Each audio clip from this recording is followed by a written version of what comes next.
The river didn't care who you were. It didn't care if you were seasoned, scarred, or simply passing through.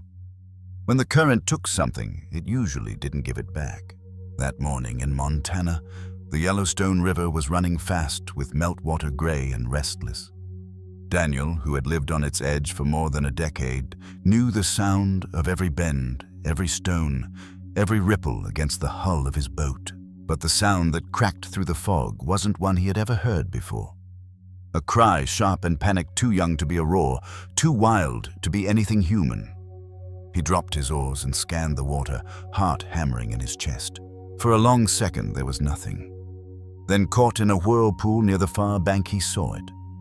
A grizzly bear cub no more than 6 months old, paddling weakly, eyes wide with terror, tiny paws clawing for air. Then the cub vanished beneath the surface. Daniel didn't think.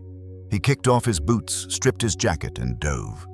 The water hit him like 1,000 knives, his lungs squeezed tight. He forced his arms forward, fighting both the shock and the pull of the current. He'd been in this river before, but never like this. The silence underwater was thick, broken only by the surge of bubbles from his mouth. He searched the murky green, and then his hand brushed coarse, sodden fur. His fingers tightened instinctively. The cub twitched, faint but alive. He wrapped one arm under its belly, keeping its small head tilted above the water, and kicked hard toward the shore. Each stroke was a war. The cub was heavier than it looked, dead weight from soaked fur and shock. Daniel kept whispering through clenched teeth, "Stay with me, little one. Just breathe." The current slammed them against branches, tore at his shoulders. He tasted blood where his teeth had bitten his tongue. Still he swam, dragging both himself and the cub back toward the shallow reeds. When his knees hit gravel, he stumbled forward and pulled the animal onto the bank.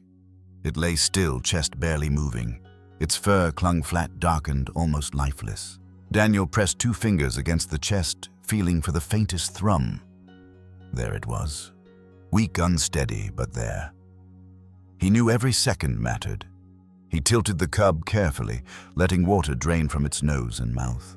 He rubbed its chest, not caring that its claws could slice his arm if it startled awake. He had worked with wood all his life, calloused hands pressing rhythm into a creature that shouldn't even allow human touch. Then suddenly the cub coughed a thin, ragged sound, but it broke through the stillness like sunlight through cloud. Daniel exhaled in relief, collapsing back onto the stones. The cub opened its eyes, dark amber, startled. For the briefest moment, those eyes locked on his, and something passed between them, something rawer than gratitude, older than fear. He had no time to marvel. The cub shivered violently, close to hypothermia. Daniel stripped off his flannel shirt, wrapped the animal, and lifted it against his chest. His truck was parked a mile back through the woods, but adrenaline carried him. Branches slapped his arms, mud slicked his boots, yet he didn't stop. He spoke softly to the cub as if it could understand. "We'll get you warm. Hold on." He reached the truck, swung open the door, and laid the bundle gently on the passenger seat. The engine roared, tires spitting gravel as he sped toward the nearest veterinary clinic. Inside the North Fork Animal Hospital, chaos exploded. Staff rushed to meet him, pulling the cub onto a gurney, voices overlapping, hypothermic. "Check the airway. Get the warming unit ready." Daniel stepped back, dripping, heart pounding, watching strangers surround the little body he had just pulled from death. He felt both relief and helplessness. This was beyond his hands now. One vet, a tall woman named Dr. Hayes, moved with practiced calm. She slipped an oxygen mask over the cub's muzzle, adjusted the flow, then ordered an injection to stabilize breathing. Another assistant rubbed vigorously with heated blankets. The cub twitched, coughed again, then let out the faintest growl, a fragile protest against the machines. That sound made Daniel's chest ache. Later, when the immediate crisis passed, Dr. Hayes explained. "Cubs this age don't have the fat stores older grizzlies do. In water like that, hypothermia sets in within minutes. If you'd pulled him out, even 5 minutes later, we'd be having a different conversation."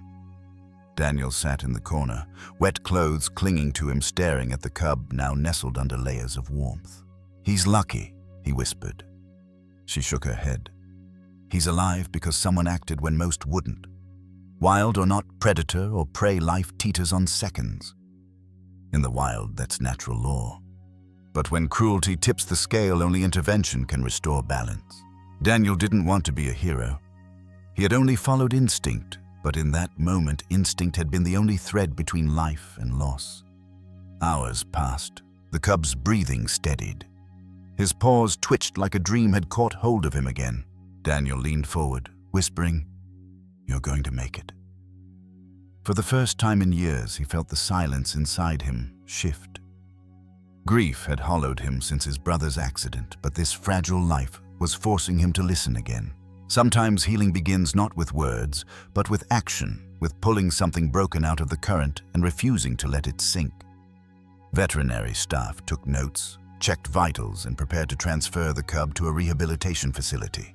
They explained the protocols: no human imprinting, specialized enclosures with trees and climbing structures, and diets designed to mimic what wild cubs eat in spring. Daniel listened, absorbing each detail. It was a different world from the solitude of his cabin, but it carried a strange comfort. Systems existed to give creatures like this cub another chance.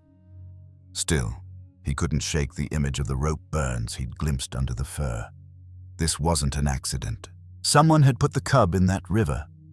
And if that was true, the story was only beginning. As the night deepened, Daniel stayed by the observation window. The cub stirred, once amber eyes fluttering open, meeting his through the glass. No sound, no movement, just a quiet recognition. It was enough to anchor Daniel in place.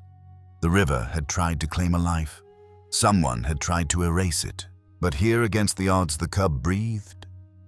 Survival isn't just instinct, it's also witness. To see to act, to refuse to turn away. Most people never face that choice. He had, and it had changed everything. The next morning, the staff confirmed the cub would live. He was still fragile, still fearful, but the worst had passed. Daniel stepped outside into the pale light of dawn, lungs filling with sharp mountain air.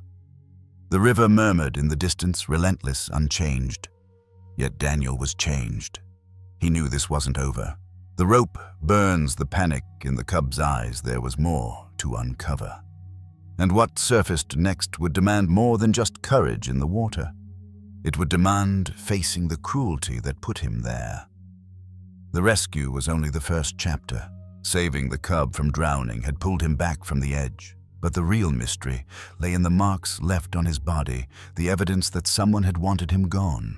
What Daniel discovered next would transform this from a story of survival into a story of cruelty and justice. When the cub stirred for the first time on his own, Daniel thought the worst was behind them. The staff at North Fork had stabilized his breathing, warmed his body, and confirmed that he was strong enough to keep fighting. But healing wasn't only about the body, it was also about what the body carried. As the team shaved damp patches of fur to check for hidden injuries, the truth revealed itself. Just below the ruff of his neck ran a raw, circular scar, rough against the fingers of the vet who examined him. It wasn't natural, not a fight with another animal, not a fall. It was too clean, too deliberate. Rope. Daniel froze when he saw it. Rope burns across the throat of a grizzly cub told a story no wilderness ever wrote. The torn scrap of tarp tied near the cub's side reinforced it. Someone had bound him and someone had put him in the river. This wasn't fate or misstep, this was a choice. The room felt heavier, the hum of machines suddenly too loud. Dr. Hayes glanced at Daniel, her eyes steady but hard. "This wasn't an accident," she said softly. In Montana, cruelty toward wild animals is not rare, though it's rarely spoken aloud. Ranchers, frustrated by predators, sometimes take matters into their own hands.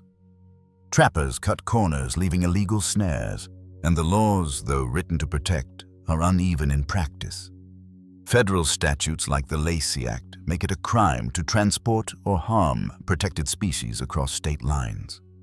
State codes forbid the torture or abandonment of wildlife. But loopholes exist. Penalties vary. Enforcement depends on evidence and witnesses, both scarce in a remote country. a cub tied to a sinking tarp. Without someone willing to testify, it might never even make a sheriff's desk. Daniel clenched his fists. He knew cruelty when he saw it. He'd once found a wolf shot and left under the pines. Another time, a black bear cub had wandered into a baited trap and lost half its paw. Each time he had carried that helpless rage home like a stone in his chest. But this felt different. This cub hadn't just been collateral. He had been disposed of. That shook Daniel in ways grief never had. The staff documented the wounds, took photos, and logged notes. Still, Daniel could see the futility in their faces. "Will you call the authorities?" he asked quietly. Dr. Hayes sighed. "We'll file a report, but out here without witnesses, it rarely goes far." Her words weren't bitter, just tired. Years of patching up victims of human cruelty had worn her patience thin, yet she never stopped fighting for each case that crossed her table. That night, Daniel sat by the observation window, unable to sleep. The cub, wrapped in blankets, twitched now and then as though some dream replayed the terror of the water. Daniel whispered through the glass, "You weren't supposed to survive, but you did." He pressed his palm to the window, not for the cub, but for himself. He was remembering his brother, how fast a life could vanish because someone else made a careless choice. Life and death often felt random, but cruelty made it intentional. That truth gnawed at him. The next day, Daniel walked the stretch of riverbank where he had found the cub. Mud sucked at his boots and reeds rattled in the wind. For a long time, he found nothing but driftwood and trash. Then, in the reeds near the far bend, something caught his eye. A half-sunken tarp, shredded, knotted at one corner rope trailing into the water. He crouched low, heart pounding, and pulled it free. The fabric matched the scrap he had seen around the cub's neck. Frayed rope, stained with rust, still looped tight where it had been fastened. It wasn't for docking. It wasn't for gear. It had been tied for holding something alive. Daniel sat on the wet ground, the tarp heavy in his hands. He imagined the struggle. A small cub thrashing teeth, snapping claws, tearing against the binds, fighting for air as the boat shifted under his weight. Whoever had tied him there had left just enough slack for the cub to believe escape was possible. Then the boat sank, leaving him with no chance at all. The mystery deepened, and with it came a darker thought. If someone would do this to a cub, what else had they done? This wasn't just about one animal. It was about a pattern, a mindset that saw wild lives as disposable. Daniel knew of bobcats in Minnesota that had been found with similar rope scars, animals dumped after failed attempts to keep them illegally. Populations there were under pressure, not just from shrinking forests and expanding roads, but from traps set by humans who considered them vermin. The numbers showed a decline, slow but steady. Every missing bobcat was another thread cut from the ecosystem, less control of rodents, less prey balance, less of the wild that defined those forests. Here in Montana, grizzlies carried the same weight. Apex predators, seed spreaders. Teachers of fear that kept elk herds moving and forests healthy. To remove one was to tilt an entire system. To erase a cub like Orion, it risked more than just his life. It risked the wildness he represented. Daniel carried the tarp back to his cabin, laid it across his table, and stared at it long into the night. He didn't call the sheriff. He knew where that road ended, with questions, suspicions, and nothing proven. Instead, he let the evidence sit like an unanswered question, daring him to act differently. He wasn't interested in revenge. He was interested in something harder, restoration. Cruelty thrives where silence holds. Every rope left unexamined, every scar dismissed, permits the next act. Daniel couldn't undo what had been done, but he could refuse to look away. That choice mattered, even if no one else saw it. At the clinic, Orion, the name the staff had given the cub, began to regain strength. He moved stiffly, but with more purpose each day. When Daniel entered the room, Orion would fix those amber eyes on him, neither tame nor trusting, simply aware. Trust, Daniel realized, wasn't given. It was earned in quiet patience, in being present when it mattered. For a moment, Daniel thought of another case he had once heard from a friend in Missoula. A black bear cub left for dead in a culvert after losing its mother to a highway strike. Volunteers had pulled it out, broken but breathing, and carried it into rehab. Months later, that cub was released into the Bitterroot Mountains alive and free. Cruelty had taken the mother, but care had saved the young. Sometimes that was enough to tip the scales. The fresh perspective pressed in on Daniel wild lives weren't fragile because they were weak. They were fragile because humans made them so. Roads cut through dens. Boats littered rivers with trash. Traps and ropes turned thriving predators into orphans. And yet the same hands that harmed could also heal. That paradox carried weight. He returned to the clinic the next morning, watching as staff recorded Orion's weight, adjusted his diet, and introduced him to a crate that would one day carry him to a sanctuary. The cub growled softly, still wary, still wild. Daniel felt a strange gratitude. That growl meant he hadn't forgotten what he was. It meant there was still something left to restore. As he left, Daniel brushed his hand against the door frame and paused. The mystery of the tarp wasn't solved. The cruelty that nearly erased Orion was still out there, faceless and unpunished. But what surfaced in Daniel was more important than blame. It was a responsibility. He couldn't save the whole wilderness, but he could stand witness for one cub, and through that maybe remind others of what was at stake. Orion had survived the river, and the truth of his scars had surfaced, but survival wasn't enough. To live, he would need more than patched wounds. He would need strength, instincts, and a chance to reclaim the wildness he was born to. And that meant the journey was only beginning. The first night after Orion's rescue was long measured in minutes instead of hours. Machines beeped, blankets shifted, and staff moved in and out of the dimmed room with quiet urgency. Daniel barely left his chair by the observation window. Every time the cub stirred or whimpered, his chest tightened. He didn't know what future lay ahead for a grizzly bear cub abandoned and scarred, but he knew one thing: healing wasn't a straight line. The veterinary team had explained the process with practiced precision. A hypothermic cub required careful warming too fast, and shock could kill him. Too slow, and the cold would finish what the river had started. They rotated heated blankets, checked vitals every half hour, and kept oxygen flowing steadily. The room smelled of antiseptic and wet fur. Orion coughed weakly, then whimpered, then drifted back into shallow sleep. His body was in survival mode, conserving every shred of energy. Hayes sat with Daniel for a few minutes. Exhaustion in her eyes, but a calm steadiness in her voice. This is where the real work begins. Pulling him from the water was step one. Now we have to convince his body it still belongs to life. She explained how wild rescues differ from domestic emergencies. A dog might accept a human hand. A grizzly cub fought it teeth bared even in weakness. That fight is good, she added. It means his instincts are intact. Daniel watched, fascinated and uneasy. He thought of other animals he'd seen hurt the bobcat he once spotted near Silver Creek, limping from a trap-eyes feral but determined. The black bear cub brought to Missoula Wildlife after losing its mother, clinging to life in a crate while volunteers spoon-fed it broth. Each case proved the same point: wild animals weren't fragile because they were wild. They were fragile because of the human world pressing in on them: roads, snares, poisoned streams. Over the next 2 days, Orion's condition improved by inches. He took broth through a syringe, reluctant but too hungry to refuse. He shifted restlessly in the crate, testing the bars with sharp teeth.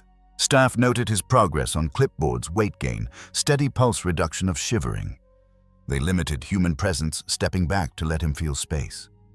The clinic's philosophy was clear: rescue didn't mean taming. It meant restoring the wild that was already there. Daniel found that thought striking.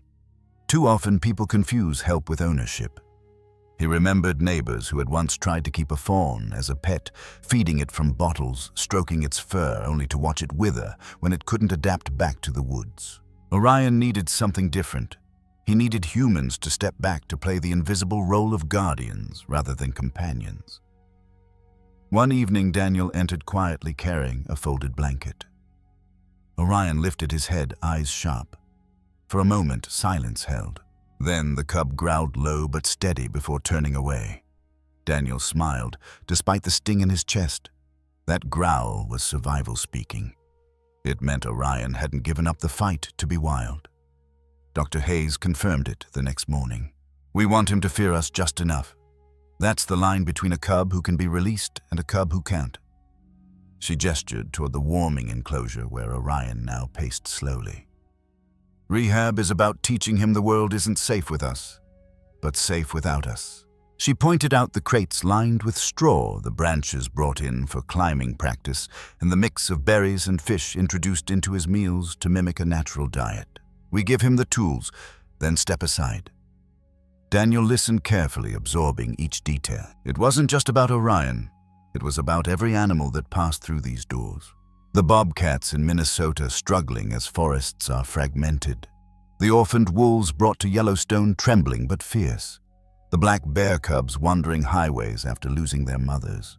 All of them needed the same thing, a chance to learn how to be themselves again. As Orion's appetite returned, Daniel saw a shift. The cub no longer lay motionless. He tested his paws on branches batted at a suspended rope and sniffed the air when fresh fish were placed near his crate. He still refused to eat when people watched, waiting until the room was empty before approaching the bowl. That caution was celebrated, not mourned. It meant he remembered who he was supposed to be. Daniel found himself strangely comforted by the process.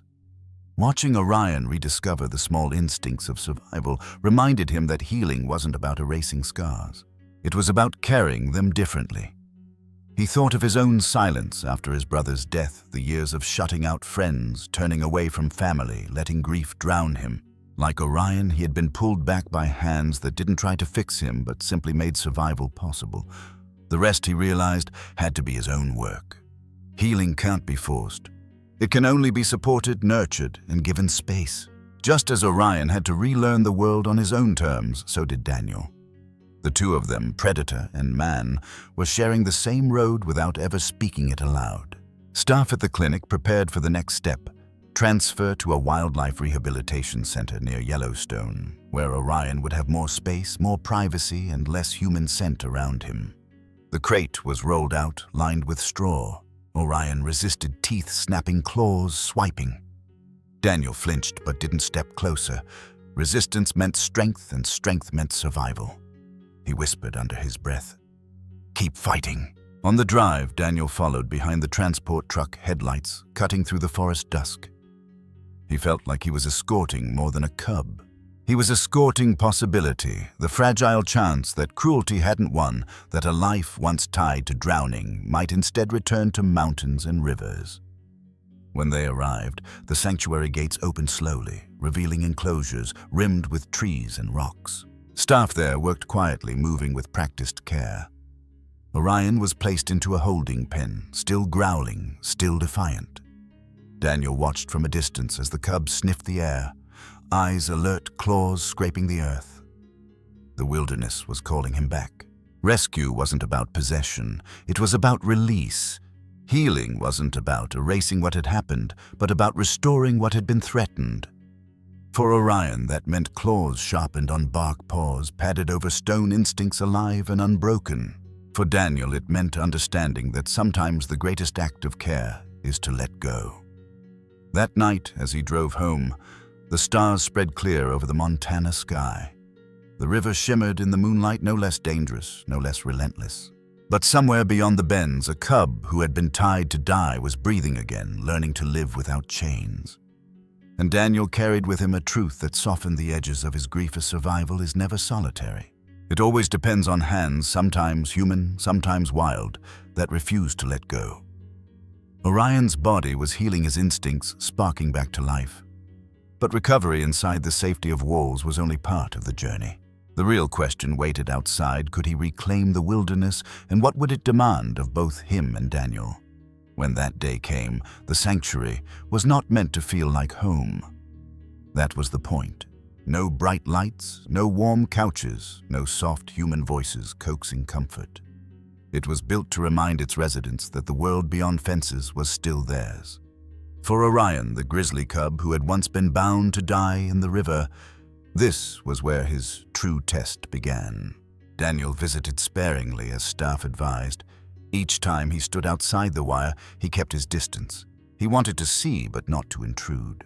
Orion's days were measured differently here by paw prints in the dirt scratches on logs and the rhythm of hunger guiding him back toward instincts that had almost been lost. The first week, he prowled the corners of his pen, pacing, growling whenever anyone approached.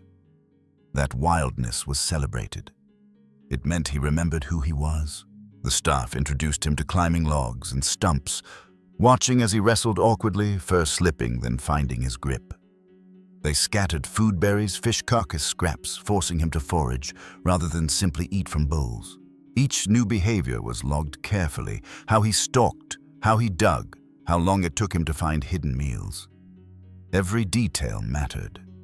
If Orion showed signs of relying too much on human presence, his release would fail. Daniel absorbed these lessons quietly, realizing how much they mirrored the stories he had heard of bobcats in Minnesota. Those solitary hunters also depended on stealth, patience, and learned behavior passed from mothers to cubs. With habitat shrinking from logging and roads, young bobcats often grew desperate, slipping closer to human settlements and losing the very instincts that kept them alive. Population statistics told a hard truth. Fewer bobcats meant unchecked rodent growth shifts in prey cycles, ripple effects through the food chain. Orion's growth wasn't just about one cub. It was a reminder of how every predator carried a responsibility larger than itself. One morning, Daniel watched Orion paw at a suspended rope hung with salmon. The cub lunged, missed, tried again, then snarled in frustration. He didn't quit. On the fourth attempt, he clamped down, tearing the fish loose with a burst of ferocity. He carried it proudly to the corner, devouring it alone. Daniel found himself smiling. That persistence, that refusal to give up, it was exactly what the wilderness demanded. Staff explained the process to him in detail. "Rehab isn't a quick fix," said one handler, a man named Lopez who had worked with both wolves and bears. "It's a steady rehearsal for survival. Every log climbed, every scent followed, every fish caught. Its practice. If he can't do it here, he won't make it out there." Lopez showed Daniel the enrichment tools: logs packed with insects, scent trails laid with deer urine carcasses hidden in brush. "We don't want him to see us as givers. We want him to see the world as a puzzle he can solve." That phrase stuck with Daniel. Life as a puzzle. He thought of his own days after his brother's death, the silence, the empty cabin, the endless question of why he kept waking each morning. Survival had been a puzzle, too. He hadn't had answers, only the next step, the next meal, the next task. Slowly, like Orion, he had pieced together something resembling strength. The cub's progress grew clearer each week. He tested his muscles against stumps, swam briefly in the shallow pool, sniffed the wind when storms gathered. He never approached humans willingly, always backing away if they lingered too long. That distance was necessary. The sanctuary staff repeated it often. "We are his obstacle, not his comfort." Daniel understood. It was the opposite of what his heart wanted, but exactly what Orion needed. One afternoon, Daniel witnessed something that shifted him deeply. A thundercloud rolled over the ridge, wind rattling through the trees. Most animals hunkered down. Orion instead climbed a log and lifted his head high, sniffing the storm air. His fur rippled in the gusts, his body steady against the shaking wood. For a moment, he looked less like a cub and more like what he would become: a grizzly, rooted and unafraid. Daniel exhaled slowly. The wild spirit was returning. Strength doesn't come back all at once.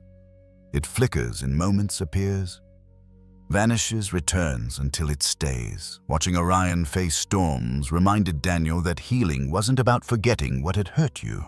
It was about remembering you could still stand when the sky split open. Staff told him about similar stories wolves raised in rehabilitation packs, learning how to howl again after weeks of silence. Black bear cubs orphaned on highways, relearning to forage before being released back to the bitterroots.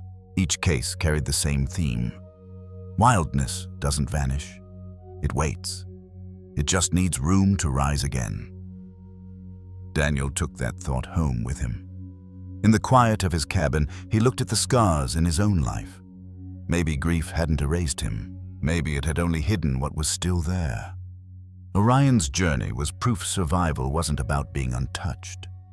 It was about remembering how to move forward with the marks still on you. The fresh perspective came one evening as Orion was introduced to a larger enclosure. Staff had prepared it carefully. Logs, rocks, thick brush, scents scattered to mimic the forest. When the gate opened, Orion didn't rush in. He paused, sniffing, cautious.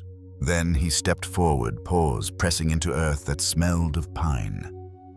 For the next hour, he explored every corner, climbing, digging, splashing in the stream that ran through the pen. Daniel stood outside, unable to look away. This wasn't a cub pacing the edges of fear anymore. This was a wild animal rehearsing freedom. That night, Daniel wrote in a small notebook something he hadn't done in years. One sentence: the wild spirit returns when given room, not chains. It was as true for himself as it was for Orion. As weeks passed, Orion's weight climbed his muscles, filled out, and his confidence grew. Reports logged steady improvement, normal feeding, strong climbing, healthy fear of humans. Staff began whispering the possibility of release not soon, but someday. The thought stirred both hope and ache in Daniel's chest.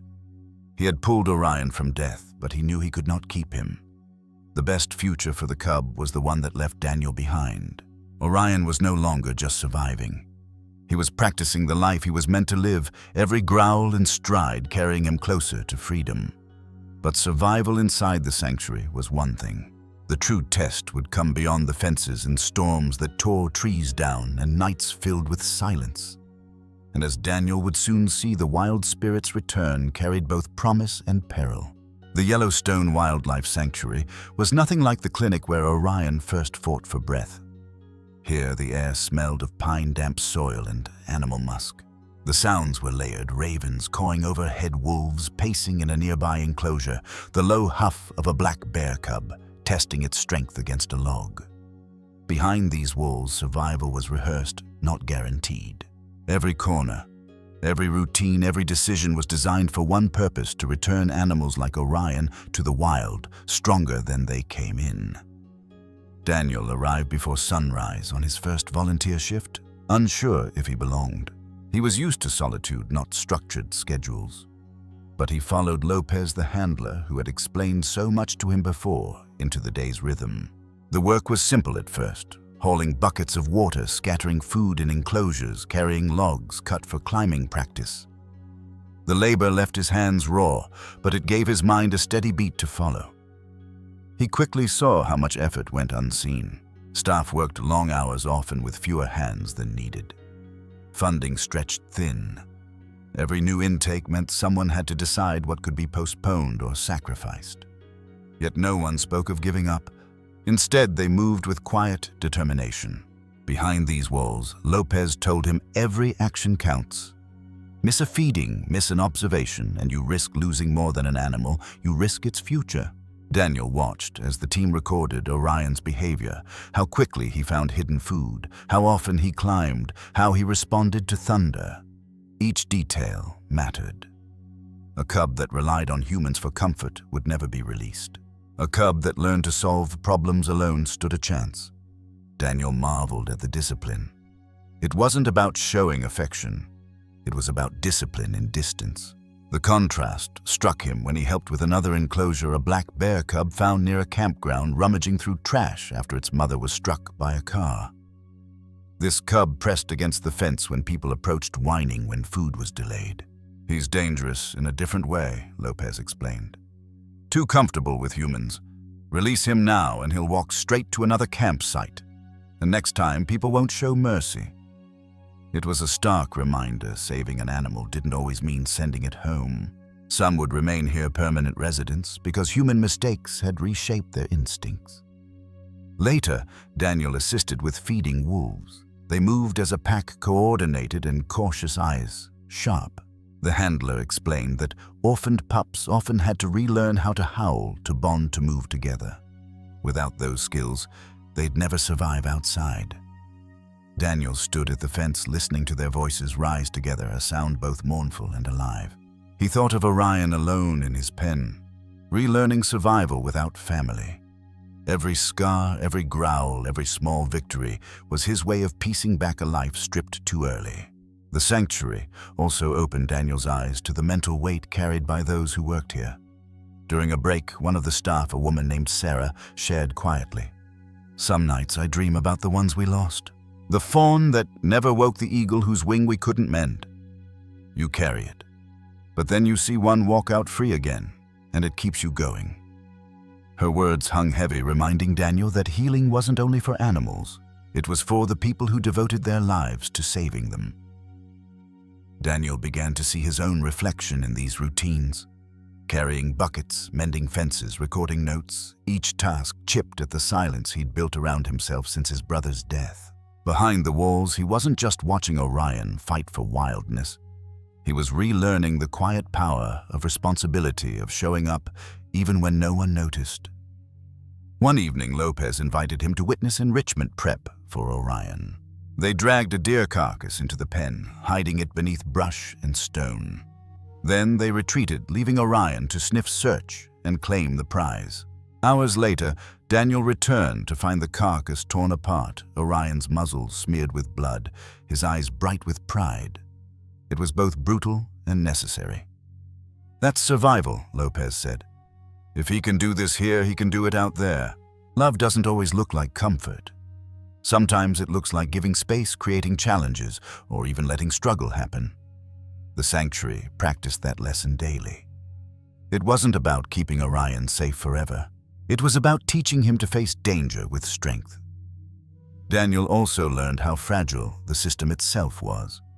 The sanctuary relied on donations, volunteers, and a handful of grants. He saw staff repair enclosures with borrowed tools, ration fish deliveries when supplies ran thin, and worked double shifts when storms damaged fences. Yet the commitment never wavered. They weren't driven by profit or recognition. They were driven by the belief that every rescued animal deserved a chance at more than survival. They deserved a return to the wild if possible. The fresh perspective hit Daniel one afternoon when he watched Orion from the shadows. The cub had grown stronger, muscles filling out fur glistening in the sun. He stalked a trail laid with scent claws digging into soil, body low and silent. There was no sign of the helpless creature pulled from the river. This was a young predator reclaiming his birthright. And Daniel realized something: the sanctuary wasn't a prison. It was a bridge, a place where broken lives crossed from despair to possibility. He thought of the bobcats in Minnesota, their populations pressured by expanding roads and shrinking forests. He thought of wolves, relearning how to howl, black bear cubs, relearning to forage eagles, stretching wings scarred by power lines. Behind the walls, every species rehearsed survival not for the sake of the humans watching, but for the ecosystems waiting outside. That night, Daniel stayed late to help clean. As he scrubbed buckets, he caught Orion's eyes through the wire. For the first time, there was no panic in them, no desperate fight, only awareness. It was as if the cub understood he was being prepared for something larger, something beyond the walls. Daniel whispered, "You're almost ready." The words weren't just for Orion. They were for themselves, too. The sanctuary changed Daniel in ways he hadn't expected. He had come thinking he was just a rescuer, a witness. But behind the rescue walls, he had found a rhythm that pulled him out of his own silence. He wasn't fixing grief. He was living alongside it, letting responsibility carry him forward. And he knew that when Orion walked out free, a part of him would walk forward too. Orion was thriving inside the sanctuary, relearning the instincts that would one day carry him back into the mountains. But the wild is never gentle. Storms don't ask if you're ready. And when the sky split open, both Daniel and Orion would face a trial that no walls could contain. The sky over Yellowstone darkened without warning. 1 minute, the sanctuary was filled with late summer sun, and the next wind bent the trees like reeds. Daniel knew mountain storms came fast, but this one felt different. The air carried a heaviness that pressed against his chest. He glanced toward Orion's enclosure. The cub was pacing, ears flat, tail low. Storms didn't just stir the sky. They stirred memory. The first crack of thunder rolled across the valley. Orion froze, then bolted for the far corner of the pen.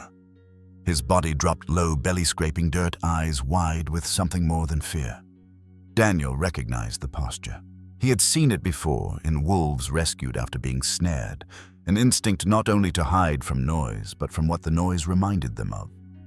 Trauma has echoes, and Orion was hearing one. Daniel pressed his hands against the fence, speaking softly, though he knew the cub wouldn't respond. "You're safe. No one's coming." But Orion stayed crouched, trembling every clap of thunder, digging deeper into a scar no vet could stitch closed.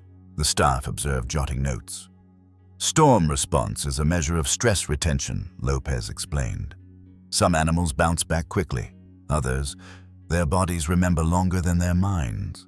The rain began, sheets slamming against metal roofs, soaking the earth in seconds. Lightning split the sky, and Daniel felt his own pulse quicken. He wasn't afraid of storms, not exactly, but he remembered the night his brother's truck slid off the road in weather just like this. Memory and weather had a way of fusing into one. Orion wasn't the only one haunted by thunder. For nearly an hour, the cub refused to move. Then came the sound that broke him: a tree, snapping in the distance, crashing against the slope. Orion flinched so hard he scrambled backward, hitting the fence with a thud. His breathing turned shallow, rapid. He clawed at the dirt, desperate for an escape that didn't exist. Daniel's chest ached watching it. He wanted to run in to scoop him up, to do anything to stop the panic. But this wasn't a pup or a pet. This was a wild, grizzly cub. The rules were different. Intervention here could undo months of progress. Instead, Daniel forced himself to stay still. Rain soaking through his shirt, whispering words Orion couldn't hear, but maybe could feel. "You're not back in that river. Not tied, not drowning. You're here. You're alive." The storm raged for another hour. Slowly, Orion's trembling eased. He lifted his head once, then twice, eyes scanning the fence line. His chest still heaved, but his body no longer pressed flat against the ground. By the time the rain began to thin, he had risen to his paws, shaken off water, and paced again, not in panic this time, but in restless energy. It was as if he had decided the storm had taken enough from him. That shift mattered. Staff noted the timeline, marking how long it had taken him to recover. "Not ideal, but progress," Lopez said. "He didn't shut down completely. That resilience is what he'll need out there." Daniel nodded, though his mind was still tangled in what he'd witnessed. He thought about how trauma lingered not in wounds, but in the body's silent alarms. Orion hadn't been drowning anymore, but his body had believed he was. The small lesson wasn't about storms, it was about memory. Healing doesn't erase the past. It only teaches you how to keep moving when the past resurfaces. Orion hadn't defeated fear. He had survived it again. That was its own kind of victory. Later that evening, Daniel helped staff check enclosures for storm damage. A fallen branch had crushed part of the wolf pen's fencing. The pack inside paced anxiously, their howls carrying over the wet ground. The handler explained how storms often unsettled wolves, triggering old patterns of loss or disorientation. Daniel remembered what he had heard about orphaned pups, how their first storms without a mother's presence often left them trembling for days. Survival wasn't only about food and shelter. It was about withstanding the unseen battles in the mind. When they returned to Orion, he was calmer, his fur clumped with rain eyes sharp again. Daniel crouched by the fence. "You made it through." He wasn't sure if he was speaking to Orion or himself. The storm had reminded him of his brother's last night. He had felt his own body tense, his own breath shorten the way Orion's had. Maybe survival wasn't about erasing storms from memory. Maybe it was about learning to stand in the rain without collapsing. The fresh perspective came in a quiet moment after cleanup. The storm had passed, leaving the world dripping and hushed. Orion emerged from his shelter, shook water from his coat, and began to explore again, sniffing branches, testing soil, reclaiming the pen as if nothing had happened. Daniel realized then that storms could be more than threats. They could also be teachers. They revealed what scars still controlled you, but they also showed what strength had returned. Orion had trembled, yes, but he had risen. That rise mattered more than the fall. Daniel carried that with him as he walked back to the staff building. The sanctuary wasn't just training animals, it was training resilience in them and in him. Behind every scar, there was still the possibility of standing up again. As the night deepened, a new sound carried from Orion's enclosure. Not panic, not silence. A short, sharp bark-like call, almost foreign to Daniel's ears. He turned, startled. Lopez, standing beside him, smiled faintly. That's communication. Some cubs call when they sense something beyond themselves. It means he's not locked inside fear anymore. He's reaching out. Daniel felt a shiver run through him, not from the rain, but from the recognition of what that meant. Orion wasn't just surviving storms. He was beginning to respond to them with something new purpose. That purpose would reveal itself soon in ways Daniel couldn't yet imagine. The storm had tested Orion's scars and Daniel's silence. Both had trembled, both had risen. But storms don't only strip away fear, they sometimes uncover courage hidden beneath it. And when Orion faced his next test, it wouldn't be about surviving alone. It would be about choosing to protect something weaker than himself. The storm had left the sanctuary, sodden branches littering paths, fences leaning under the weight of fallen limbs. By morning, the sky cleared into pale blue, but the ground still smelled of lightning. Daniel walked the perimeter with Lopez checking for damage. Most enclosures had held. A few needed repair. They moved quickly, hands busy, minds still carrying the memory of last night's violence. When they reached Orion's pen, the cub was restless. He prowled near the back fence, ears twitching, nose flaring at something beyond the sanctuary wall. Daniel frowned. The cub wasn't pacing like he usually did. He was focused, body angled toward the trees outside. Then came the sound, a faint, high-pitched cry, muffled but desperate. Daniel froze. Lopez lifted a hand. Wait. They listened again. The cry returned, thin but insistent. It wasn't from Orion. It was from the forest beyond the wall. Without hesitation, Orion lunged forward, pressing his paws against the fence, barking a short, guttural sound Daniel hadn't heard before. Not fear, not hunger, a call. They hurried outside the perimeter. The cry grew clearer as they approached the fallen pine that had cracked under last night's wind. Branches sprawled across the slope, heavy and twisted. Beneath them, half buried in mud, lay a small fox kit. Its chest rose shallowly, one hind leg trapped under the weight of a branch. Eyes blinked slowly, glazed with pain. Daniel dropped to his knees, pulling branches aside. The kit whimpered, too weak to struggle. Orion from inside the fence barked again, pawing at the wire eyes locked on the tiny form. Daniel glanced back, startled by the intensity in those amber eyes. The cub, who had once been pulled from a river, now demanded action for another life. Lopez radioed for help while Daniel worked. They freed the kit carefully, wrapping it in his jacket. Its body trembled against his chest, fragile as a breath. "We'll get you safe," he whispered, echoing the words he had spoken to Orion on the riverbank weeks earlier.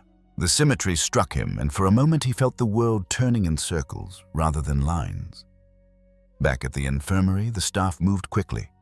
The fox's leg was fractured, its ribs bruised and its body hypothermic from the storm. Oxygen mask, warming blankets, fluids. Steps Daniel knew too well now. Orion paced his pen unsettled until the kit was carried from sight. Only then did he settle, curling in the far corner, eyes still alert. That night, Daniel stayed again by the observation window. The fox kit's breathing was shallow but steady. Daniel pressed his palm against the glass, remembering the first time he had done the same for Orion. Only now Orion was on the other side of the story. The cub had heard pain, recognized it, and refused to ignore it. A wild animal marked by cruelty had chosen not to look away. The staff marveled at it. "We see instincts," Dr. Hayes said, but this was more. He didn't just react to sound, he responded with urgency. It's unusual in a species so young, especially one still recovering from trauma. She didn't claim it was empathy. Science treads carefully there, but she acknowledged it was something remarkable. Daniel thought back to stories of other rescues. Wolves in Yellowstone had been seen adopting pups not their own.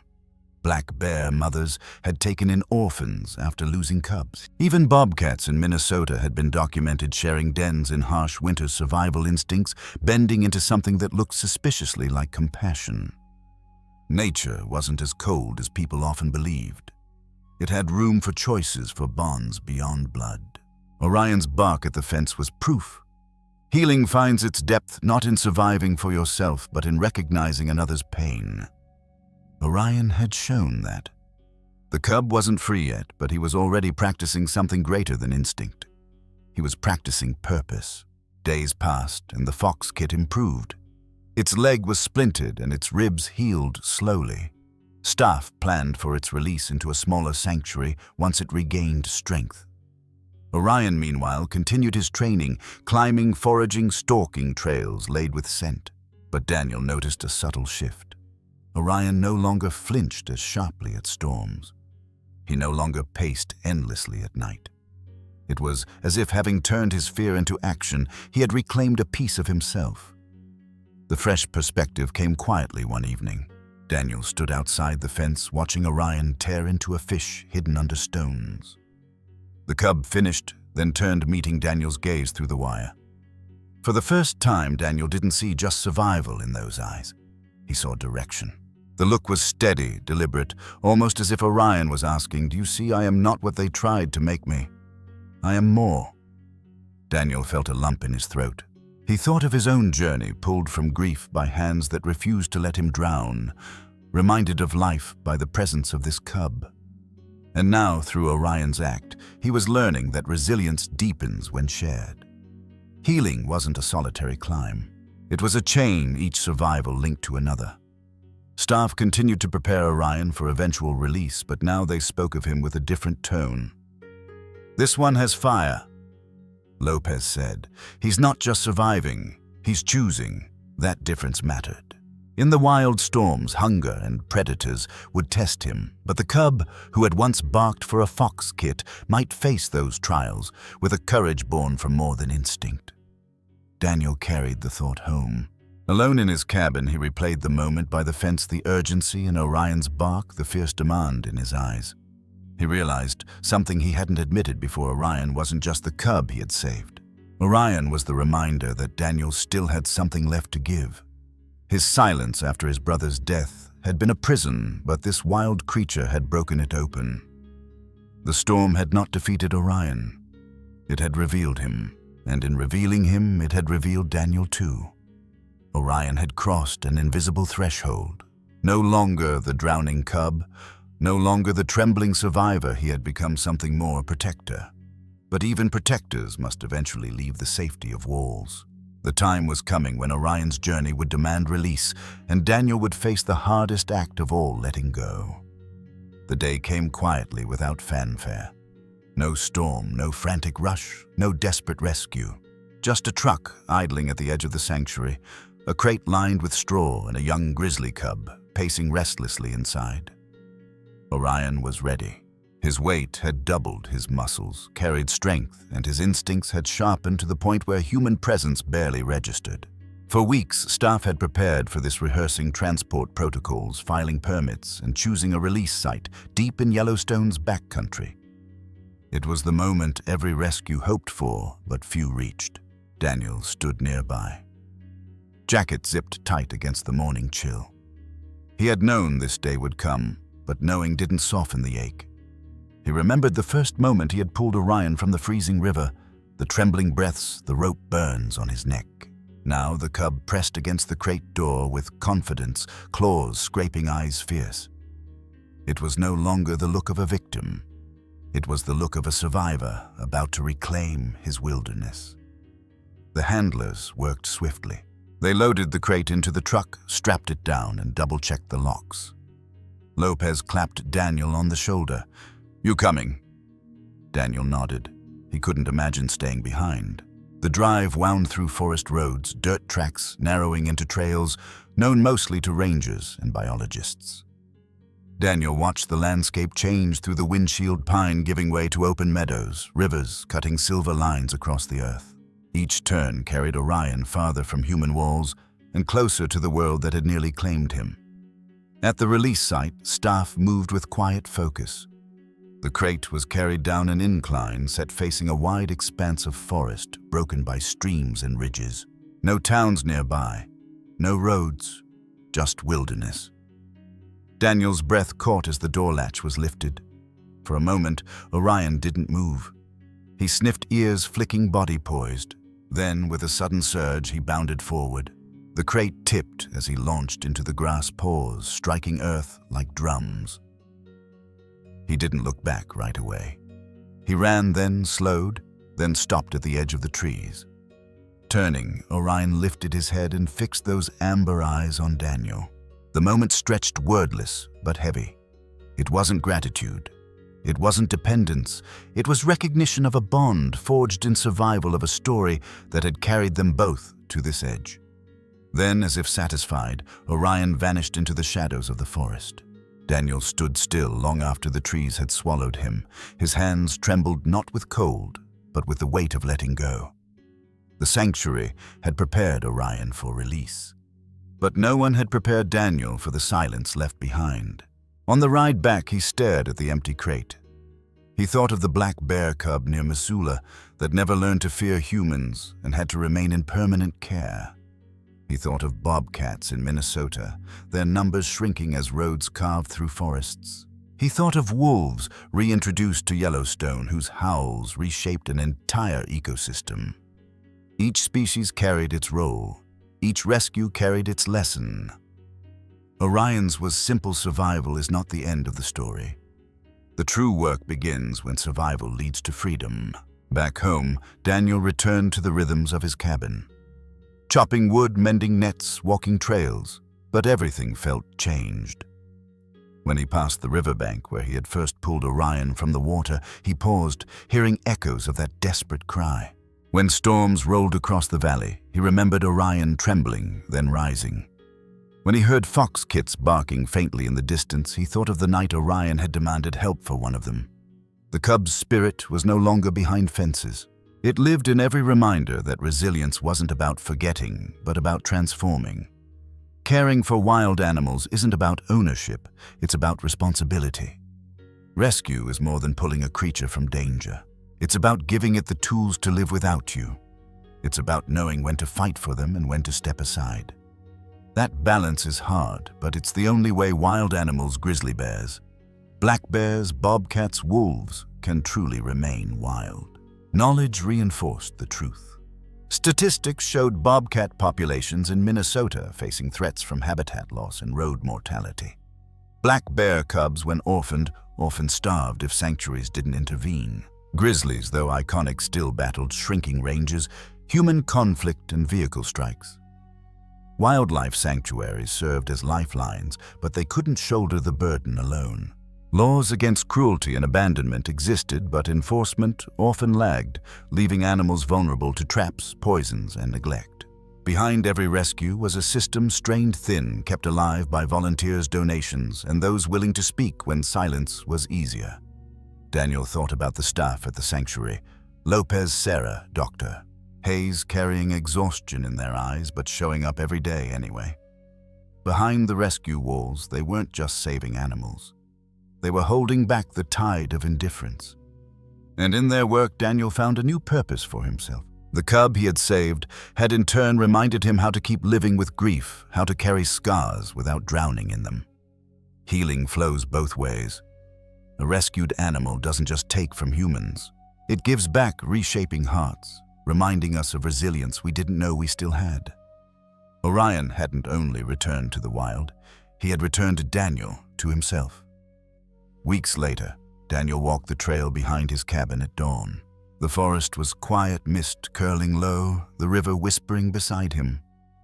For a moment, he thought he heard heavy paws breaking branches ahead. He paused, listening. The sound faded, maybe just deer, but he smiled anyway. The wild spirit was out there living, breathing, carrying forward a story that began with cruelty, but ended with freedom. And in that silence, Daniel understood something deeper. These stories don't belong to one man or one cub. They belong to all of us. Because every decision, whether to protect land, to report cruelty, to support rescues, to share awareness, ripples outward. Somewhere another cub waits at the edge of survival. Another fox kit trembles under branches, another bobcat stalks the line between road and forest. What happens to them depends on whether we choose to care. So as you sit with Orion's story, ask yourself, what role will you play? Will you look away, or will you witness? Will you see wild animals only as background to your life, or will you recognize them as neighbors, each carrying light worth protecting? If this story stirred something in you, let it guide you to action.